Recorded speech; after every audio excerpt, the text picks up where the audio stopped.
Yo, what is going on, everyone? My name is Nick, or the Notorious Fantasy, and in today's video, we're going to be talking about my week number 9 waiver wire ads for fantasy football in 2021. Inside today's video, I'm going to be going in depth into some running backs, wide receivers, as well as tight ends that I believe you guys should be looking to pick up off the waiver wire right now. But before we can get on into things, I would like to ask, if you are new to the channel and you do end up enjoying today's video, to please make sure to hit that subscribe button down below. Not only is it free, I put out content every single day to help you guys win your 2021 Fantasy Football Championship. And while you're down there, whether you are new to the channel or not, please make sure to hit that like button down below to help boost this video up the algorithm so that more beautiful people like yourself can see today's video. I'd also like to ask if you guys are on Twitter and would like to follow me on there to please do so at NotoriousFNTSY. The link to my Twitter is also down below in the video description. So without further ado, let's get into my week number 9 waiver wire ads. We begin with the running back position, headlined by Adrian Peterson, running back of the Tennessee Titans, going up against the LA Rams in LA this week. Derrick Henry is expected to miss 6 to 10 weeks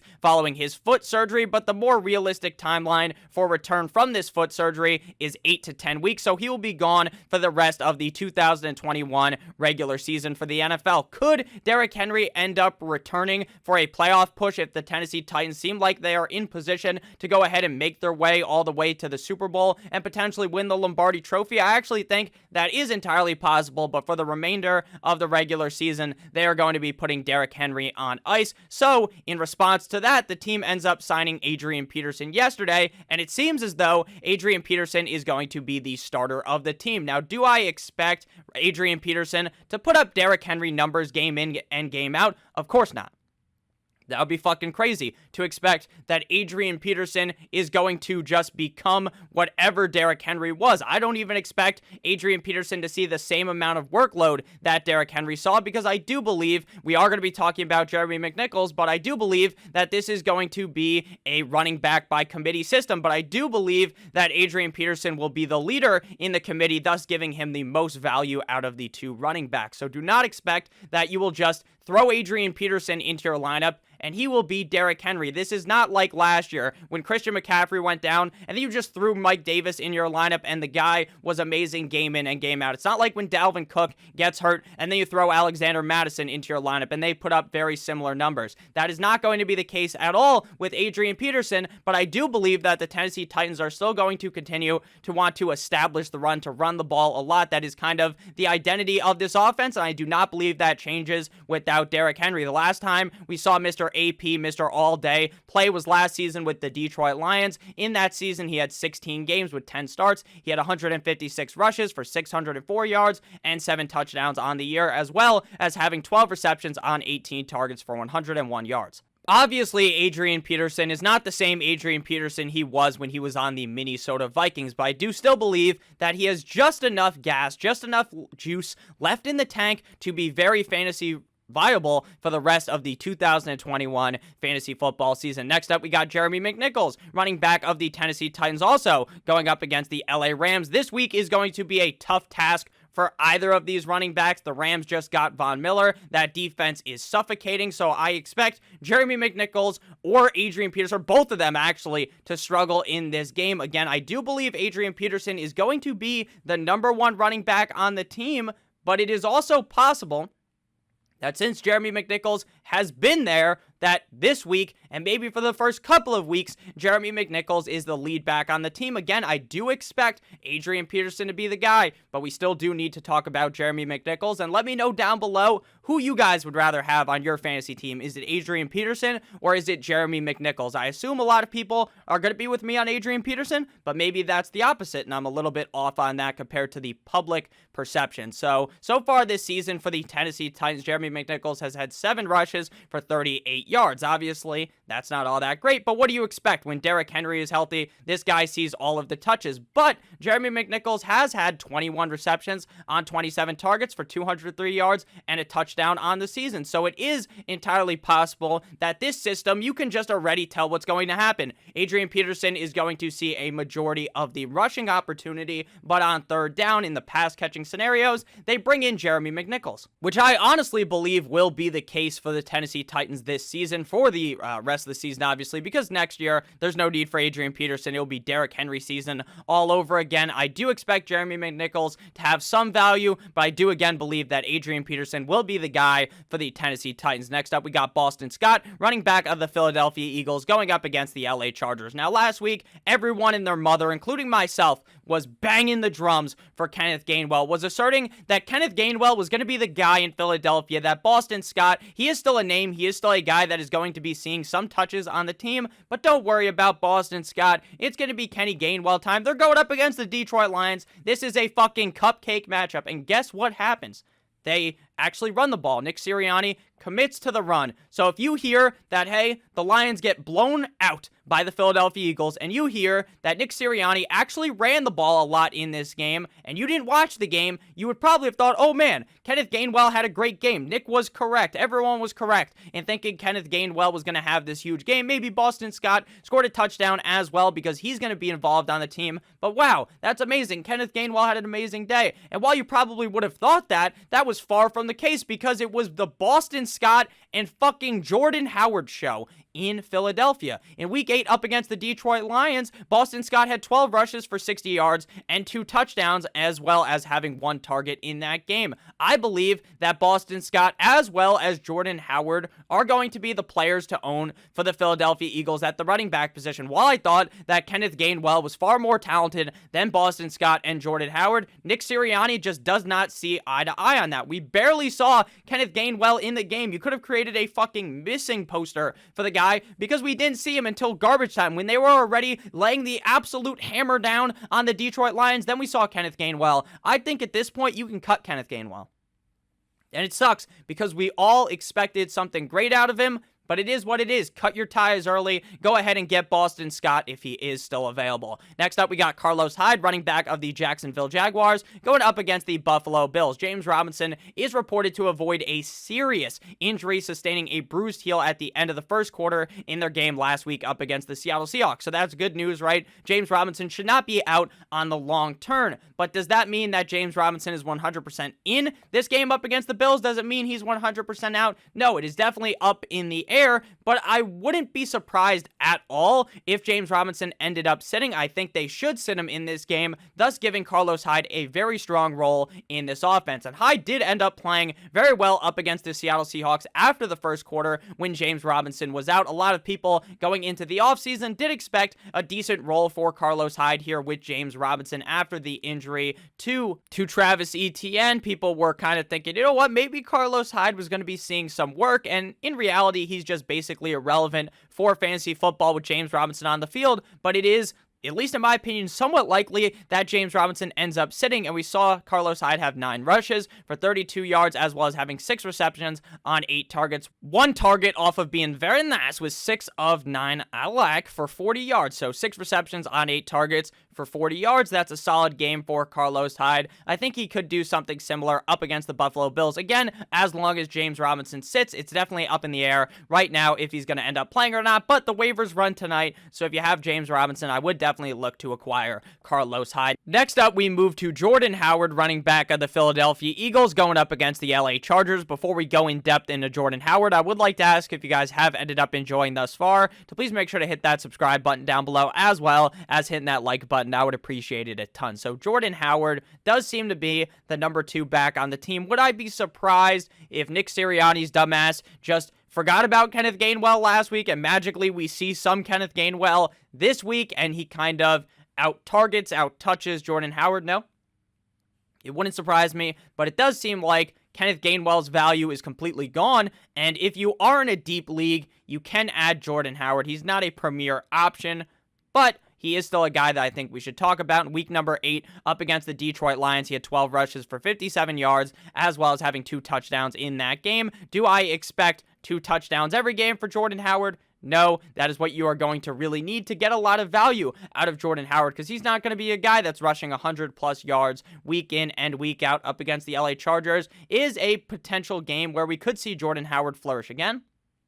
So I'm willing to pick him up, but If you're in like a 10-team league, then you're probably not going to want to be adding Jordan Howard. Next up, we move to Derek Gore, running back of the Kansas City Chiefs, going up against the Green Bay Packers. Derek Gore is Frank Gore's long-lost grandson, and is that actually true? Of course not, just a narrative I wanted to bring up. So Darrell Williams is still the guy on the team until Clyde Edwards-Helaire ends up coming back, but shockingly, we saw a little bit of Derek Gore last week up against the New York Football Giants. It is very unlikely, in my opinion, that Gore provides any value going forward, but if you are in a very deep league, then I think Derek Gore is at least worth a glance and a guy that I would be fine picking up. Last week up against the Giants, he had 11 rushes for 48 yards and a touchdown. I don't understand why he was getting so much usage on the team, but he did.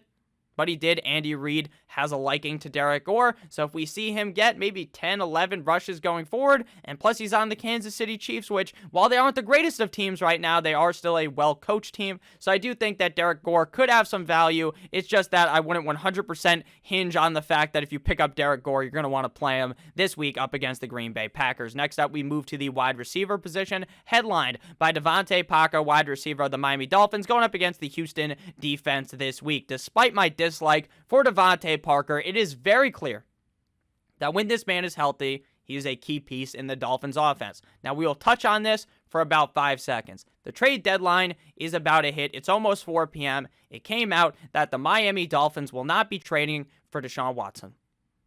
Now, I'm a fan of the Miami Dolphins. I've been my whole life. And in my opinion, I think that Tua shows some promise, but I genuinely believe that we were going to trade for Deshaun Watson because I think in the NFL, you need a great quarterback to win. Tua could be that. He could be that, but Watson is that. So I am very mad as a Dolphins fan that we did not get Deshaun Watson. Does that mean that he's not coming to Miami? No, because we can talk to him in the offseason and get him there. And in reality, this is almost a better situation because now we don't have to just swap him in instantly, right? We can feel out Tua for a couple more games. Maybe Tua has a great stretch of the rest of the season, right? Maybe he plays well, and then bada bing, bada boom, we got Tua, then we don't need Watson. But if the other thing happens and Tua's not playing too well, then we can get Deshaun Watson next year. So I'm not all that mad. I just thought it was something to mention. So Devontae Parker, again, I really don't think the guy is that amazing. But he's still a key piece in the offense, and he's starting to look much better recently, so I'll give it to Devontae Parker. He has looked pretty solid after returning from injury in week number 8 up against the Buffalo Bills. Up against a tough defense, he had 8 receptions on 11 targets for 85 yards. Will Fuller may be coming back relatively soon. He is not a guy that is designated to return this week. Brian Flores came out and said that he was not going to practice this week, so at least this week, it's going to be the Devontae Parker, the Jalen Waddle, and the Mike Licky-Amagasicki show for the Miami Dolphins. Going up against the Houston defense, this should be a cupcake matchup. Next up, we got Jamison Crowder, wide receiver of the New York Jumbo Jets, going up against the Indianapolis Colts in Indianapolis on Thursday Night Football. Is it Mike White season? Is it time for us to fucking declare Mike White as the starting quarterback of the Jets? Of course not. Of course not. But my personal belief was that after Zach Wilson went down, that this was going to be a complete and utter fucking unmitigated disaster for the Jets. Who the hell is Mike White? What is he going to do? He's not going to do anything. You can't be starting Jamison Crowder. You can't be starting any of these players because the Jets are a dumpster fire. But it turns out that Mike White, at least in one game, looked pretty good. In Week 8 up against the Cincinnati Bengals, Jamison Crowder had 9 targets, which he turned into 8 receptions for 84 yards, as well as a fumble in that game. As long as Mike White looks decent going forward until Zach Wilson returns, I do believe that Jamison Crowder, based upon a strong volume in that offense, he gets a lot of targets, then you will be able to be starting Jamison Crowder. Next up, we got Brandon Ayuk, wide receiver of the San Francisco 49ers, going up against the Arizona Cardinals. Brandon Ayuk, to me, is a guy that you want to be adding. But he's not a guy that I'm going to just fucking shove into my lineup up against the Arizona Cardinals. I'm just not going to do that because Brandon Ayuk was locked in the doghouse. There was no way he was escaping. And then a couple weeks in the season, he peeked his fucking nose out. He escaped a little bit, but he's still locked in there. There was no signs of coming out. And then last week, he was more involved up against the Bears, having 7 targets, a season high, 4 receptions, and 45 yards. So does that mean you want to start him up against the Arizona Cardinals? No. But on an offense like the 49ers, whether it's Jimmy Garoppolo, whether it's Trey Lance going forward, I believe that Brandon Ayuk does have some value. So pick him up, just don't play him, because I'd rather see him play pretty well on my bench rather than throwing him out there and it potentially have been just a fluke up against the Chicago Bears. Next up, we move to Van Jefferson, wide receiver of the LA Rams, going up against the Tennessee Titans. It is very clear to me that Van Jefferson is the wide receiver number 3 on the team, obviously behind Cooper Kupp and Robert Woods. Deshaun Jackson demands a trade. I don't think he's going to get traded out. Now, it would be funny as hell, right? The trade deadline is at 4. I'm recording this right now. It's 3:13.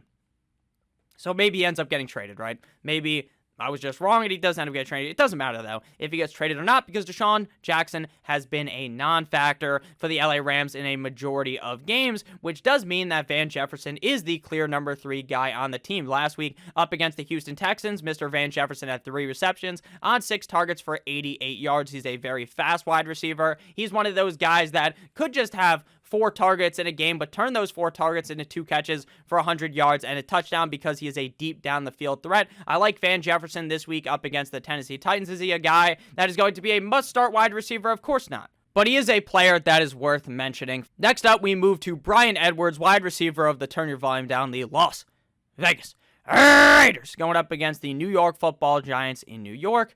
Bryan Edwards hasn't lived up to what I thought he could potentially be this season. Now, Henry Ruggs gets into a DUI, gets into a car accident. Seems like there's potential that Ruggs is done in the NFL. Seems like that. I highly doubt he plays again this season. Please, everyone watching this, do not drink and drive. Just call someone, call an Uber. It is easily preventable, things like this. And that's what makes it even worse. So Henry Ruggs, I don't know if we'll ever see him again in the NFL, if I'm being completely honest with you guys. So that takes him out of the equation. There is still Hunter Renfrow. But to me, Bryan Edwards does now have an increased value because of Henry Ruggs obviously not being there. So Edwards in week number 7 up against the Eagles. They were on a bye week last week in week number 8, so we got to look at week number 7 for the stats. 3 receptions on 4 targets for 43 yards and a touchdown. So I don't think Bryan Edwards is going to be this savior for the Raiders team, like he's going to become the number 1 wide receiver on the team in targets because Ruggs is not there. But I do believe that this does up the amount of upside that Bryan Edwards has weekly up against the Giants. Not that bad of a start. Again, I'd rather just pick him up and let him ride the pine and then maybe play him next week. Hey, we see that. Oh, look at that. Without Henry Ruggs, we're seeing a lot of Bryan Edwards, and that'd be great for fantasy football. So Bryan Edwards is definitely worth a speculative add. And now we are on to the final position of today's video, the tight ends, headlined by Dan Arnold, tight end of the Jacksonville Jaguars. Dan Arnold, get to the chopper, tight end of the Jacksonville Jaguars, going up against the Buffalo Bills. Arnold has been very involved in the Jaguars offense over the last 3 weeks with 8, 5, and 10 targets in those games respectively. In week number 8 up against the New Orleans Saints, he had 8 receptions on 10 targets for 68 yards, 1 yard off of being very nice. I like for Mr. Dan Arnold. So when you're looking for tight ends off the waiver wire, typically there are very slim pickings. And I actually believe that Dan Arnold is someone that might actually end up being valuable week in and week out. Not just like a bye week fill-in, not just some type of injury fill-in at the tight end position, because it seems like his targets just keep on going up and up, and it seems like Trevor Lawrence loves to throw the ball to Mr. Dan Arnold, so I do expect him to have some value going forward. This matchup up against the Bills isn't a wet dream matchup, but I do think Dan Arnold will be able to at least put up a solid showing. Final tight end here is Tyler Conklin, tight end of the Minnesota Vikings, going up against the Baltimore Ravens in Baltimore. Conklin has been just an alright streaming option week in and week out. Not a guy that you're going to cream your pants because you throw into your lineup, but a guy that, you know what, things could be worse than Tyler Conklin. Last week up against the Dallas Cowboys in a typical Minnesota Vikings loss, he had 5 receptions on 7 targets for 57 yards. Weekly, it is very hard to predict the upside of Tyler Conklin and how much target volume he's going to see in the offense, because some weeks we see a decent amount of Tyler Conklin. Other weeks, those Conklin numbers are going to KJ Osborne. Other weeks, we see Adam Thielen go off for like 4 touchdowns. Other weeks, we see Justin Jefferson have a great game. So at the end of the day, Conklin is certainly risky, but to me, there are a lot worse options out there than Tyler Conklin. So thank you guys all so much for watching today's video. If you did end up enjoying, please make sure to hit that subscribe button down below, as well as hitting that like button. I would appreciate it a ton. I love you guys all so much. Have a great rest of your guys' day. And as always, goodbye, guys.